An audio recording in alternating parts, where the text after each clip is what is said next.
Hola, ¿qué tal amigos? Bienvenidos a este nuevo podcast dedicado a la formación para los músicos que sirven en la liturgia. En esta ocasión vamos a abordar una pregunta que muchos se hacen y que de alguna manera ha sido respondida, pero que algunos no están tan convencidos. ¿Se pueden utilizar cantos protestantes en la liturgia? La respuesta a esta pregunta parece difícil. En realidad es sencilla.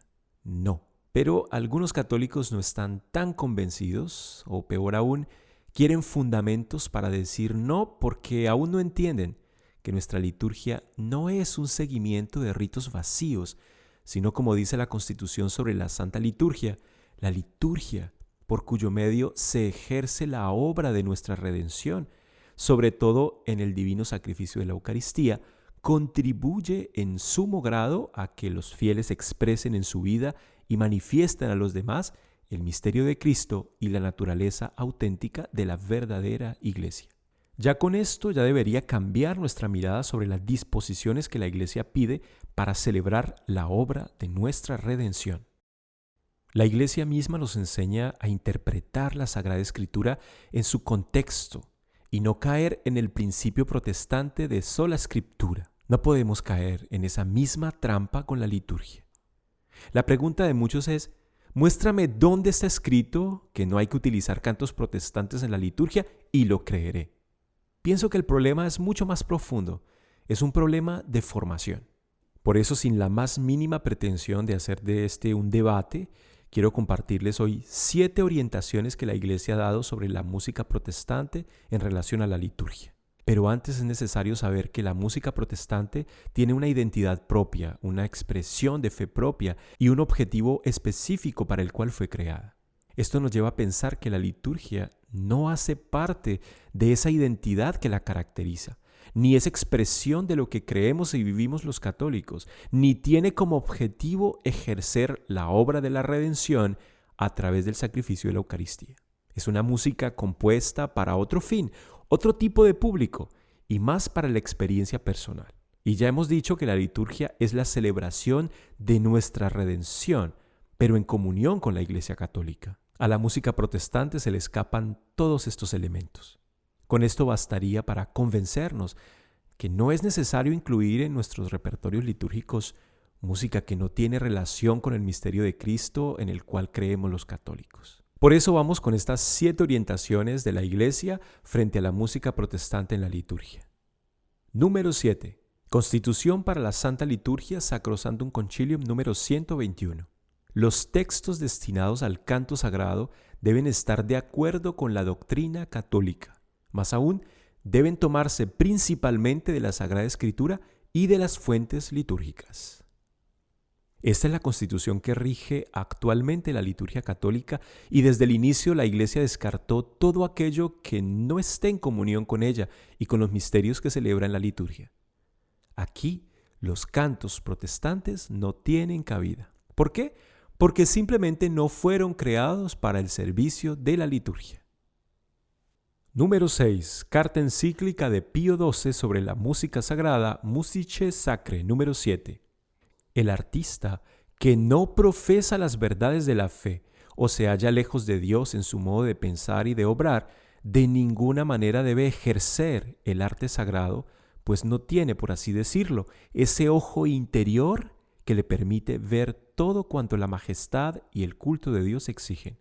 Ni se ha de esperar que sus creaciones, ajenas a la religión, aunque revelen competencia y cierta habilidad en el artista, puedan inspirar esa piedad que conviene a la majestad del templo de Dios. Por lo tanto, jamás serán dignas de ser admitidas en el templo por la Iglesia, juez y guardiana de la vida religiosa.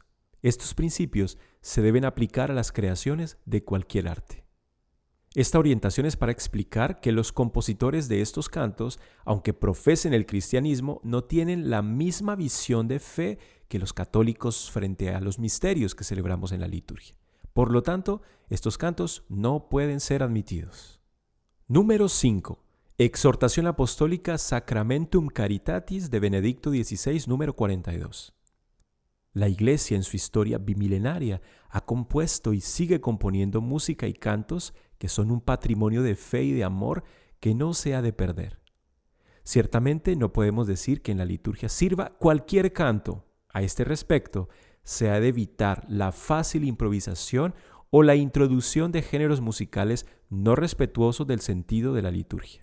Como elemento litúrgico, el canto debe estar en consonancia con la identidad propia de la celebración. Por consiguiente, todo, el texto, la melodía, la ejecución, ha de corresponder al sentido del misterio celebrado, a las partes del rito y a los tiempos litúrgicos. Como ya sabemos, la música litúrgica tiene una identidad y un objetivo propio. Por lo tanto, todo canto, incluso un canto católico que no esté en sintonía con cada misterio, parte o tiempo de la liturgia, no debe ser ejecutado en una celebración litúrgica. Con esto volvemos a decir que la música que viene de autores protestantes no debe ser admitida en la liturgia. Número 4. Carta encíclica Ecclesia de Eucaristia de Juan Pablo II, número 50. La Iglesia ha dejado siempre a los artistas un amplio margen creativo, como demuestra la historia y yo mismo he subrayado en la carta a los artistas. Pero el arte sagrado ha de distinguirse por su capacidad de expresar adecuadamente el misterio tomado en la plenitud de la fe de la Iglesia y según las indicaciones pastorales oportunamente expresadas por la autoridad competente. Esta es una consideración que vale tanto para las artes figurativas como para la música sacra. En esta tercera orientación se explica cómo toda arte, incluida la música sacra, que contiene la música litúrgica, se distingue no solo porque habla del misterio que se celebra, sino que el mensaje está tomado al 100% de la fe de la Iglesia y de las indicaciones litúrgicas que ella misma da. Y aquí de nuevo, la música protestante no tiene opciones en la liturgia. Número 3. La instrucción Redemption y Sacramentum de la Congregación para el Culto Divino y los Sacramentos sobre algunas cosas que se deben observar o evitar en la Santísima Eucaristía. Número 79. Por último, el abuso de introducir ritos tomados de otras religiones en la celebración de la Santa Misa en contra de lo que se prescribe en los libros litúrgicos se debe juzgar con gran severidad. Es muy claro este número 79 de la instrucción para que ninguno incluya dentro de la Sagrada Liturgia ningún elemento diferente a nuestra fe católica. Este número habla de introducir ritos tomados de otras religiones. Nosotros podemos analizar este punto a través de un ejemplo, el acto penitencial en la celebración eucarística. Este momento se concluye con un canto en el que los fieles aclaman al Señor e imploran su misericordia. Y este canto es el Kyrie eleison o Señor ten piedad.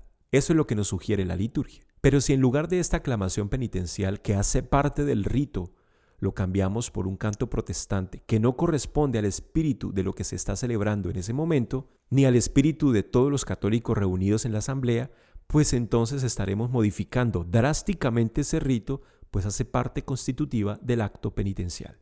Y todo lo que modifique, altere de lo que ya dicen los textos litúrgicos, pues no debe hacer parte de nuestras celebraciones.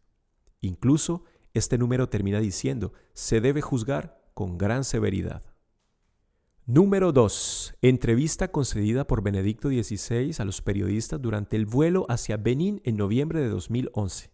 Ante una pregunta de un periodista sobre el crecimiento de las iglesias evangélicas o pentecostales, sobre todo en Latinoamérica y África, que muchas personas las ven más festivas, entusiastas en sus cantos y expresiones, el Papa Benedicto respondió: estas comunidades son un fenómeno mundial en todos los continentes. Diría que los elementos característicos son su poca institucionalidad, pocas instituciones, poca atención a la instrucción, un mensaje fácil, simple, comprensible, aparentemente concreto y además una liturgia participativa con la expresión de los propios sentimientos, la propia cultura y también la combinación sincretista entre las religiones. Por una parte, todo esto asegura el éxito, pero implica también poca estabilidad. Por consiguiente, no debemos imitar a estas comunidades, sino preguntarnos qué podemos hacer nosotros para revitalizar la fe católica. Y diría también, es importante una liturgia participativa, pero no sentimental. No debe basarse solo en la expresión de los sentimientos, sino que se ha de caracterizar por la presencia del misterio en el que entramos y por el que nos dejamos formar. Pienso que es muy clara la posición de la Iglesia frente a los cantos evangélicos. No podemos caer en ese espíritu sentimentalista de las celebraciones. Los católicos, por supuesto que sentimos y buscamos sentir al Señor, y por eso hay signos de su presencia para que podamos asimilar mejor el gran misterio del Señor. Pero el sentimiento no es el primer objetivo de la liturgia y mucho menos del canto litúrgico. El canto litúrgico es expresión de la fe de una comunidad reunida para celebrar los misterios sagrados, mientras que el sentimentalismo es una visión personal, a veces egoísta de la fe que busca ver para creer. Por eso, por sexta vez decimos no a los cantos protestantes en nuestras iglesias. Número 1. Benedicto XVI en su libro El espíritu de la liturgia. Aunque la iglesia dice no a la música protestante en la liturgia, esto no es motivo para creer que vivimos esclavos de unas normas y ritos. De ahí que Benedicto nos dice: frente al doble cambio de coordenadas que la modernidad introduce en la interpretación de la música como pura subjetividad y la música como expresión de la pura voluntad, está el carácter cósmico de la música litúrgica. Nosotros cantamos con los ángeles. El Papa dice que la tendencia actual de la música es la subjetividad, es decir, basados en el punto de vista personal y también una tendencia a expresar únicamente basados en el gusto personal. Los católicos tenemos la música litúrgica que no cae en estos dos peligros, pues tiene un carácter cósmico, es decir, que a nuestro canto se une el de la iglesia celeste y el de la iglesia purgante. Por eso decimos al final de todos los prefacios de la Santa Misa: por eso con los ángeles y santos cantamos sin cesar el himno de tu gloria. El Papa continúa diciendo: el contexto actual de nuestra época supone sin duda un reto difícil para la iglesia y la cultura de la liturgia. Yo comparto esta idea del Papa. Algunos escuchando este podcast dirán que es complicado cantar en la liturgia, con tantas normas, pero no debemos olvidar que tenemos una identidad. Es lo que nos caracteriza, es lo que nos une, es lo que nos pide la Iglesia, que ha celebrado los santos misterios desde hace siglos. Ella sabe por qué no es lógico incluir lo que no hace parte de nosotros. Tú no cantarías o escucharías algo que dijera lo contrario a lo que tú eres, a lo que te define como persona. ¿O sí? Pregúntate. Ese es el principio. Defendemos la identidad del misterio que se celebra en la liturgia.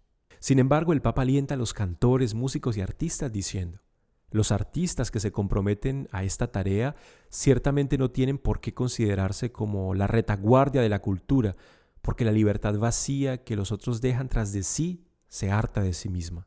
El humilde sometimiento a lo que les precede es origen de la auténtica libertad y los conduce a la verdadera altura de nuestra vocación como seres humanos. Con estas palabras, Benedicto XVI da una esperanza a quienes cantan, componen y animan en la liturgia.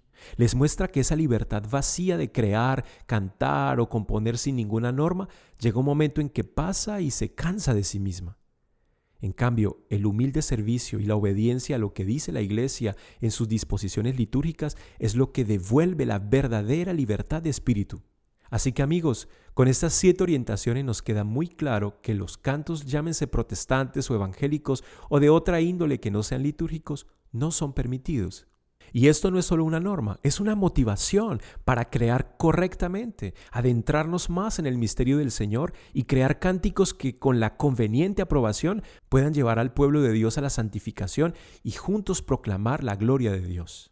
Además, yo pienso que utilizar cantos no católicos en nuestras asambleas litúrgicas habla de nuestra pobreza musical y creativa. Tenemos tantos cantos posibles que yo los invito a que busquen, investiguen y se asesoren para que cumplan a plenitud este verdadero ministerio que Dios les ha encomendado. Eso es cantar bien en la liturgia. Espero que después de esta reflexión hayan sido aclaradas las dudas de aquellos que quieren pruebas para saber si lo que dice la liturgia es cierto o no. Pero como dicen por ahí, para el que cree, ninguna explicación es necesaria.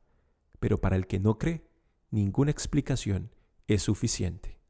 Compartan este mensaje y únanse a nuestras redes sociales en Facebook, YouTube e Instagram como Cantar Bien en la Liturgia. Los invitamos para que sigan cantando bien en la liturgia, porque el que canta bien ora 2 veces. Hasta pronto.